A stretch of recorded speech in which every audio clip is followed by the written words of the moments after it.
فارسی اور اردو شاعری کی تاریخ میں اقبال جیسا کوئی دوسرا مفکر شاعر پیدا نہیں ہوا جس نے مشرق و مغرب کے اہم مفکرین سے استفادہ کر کے زندگی کے بنیادی مسائل کا حل مربوط اور منظوم فکری نظام کی شکل میں پیش کیا۔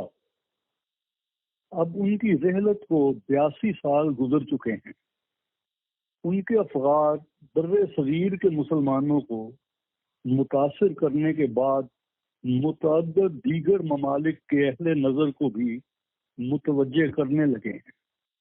فرد اور معاشرے کے باہمی ارتباط کا مسئلہ فکر انسانی کا بنیادی موضوع ہے اور اس پر مفکرین کے ہاں بہت کچھ اختلافات پائے جاتے ہیں۔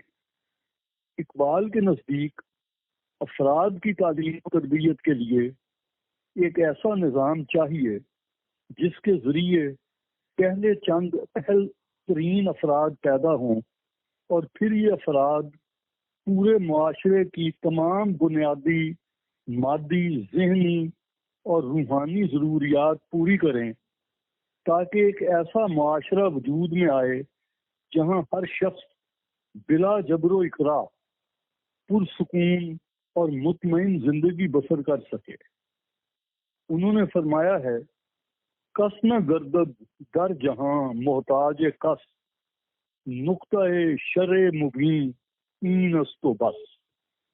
یعنی دنیا میں کوئی کسی کا محتاج نہ ہو، ہماری شرع مبین کا اصل نقطہ یہی ہے اور بس یہی ہے۔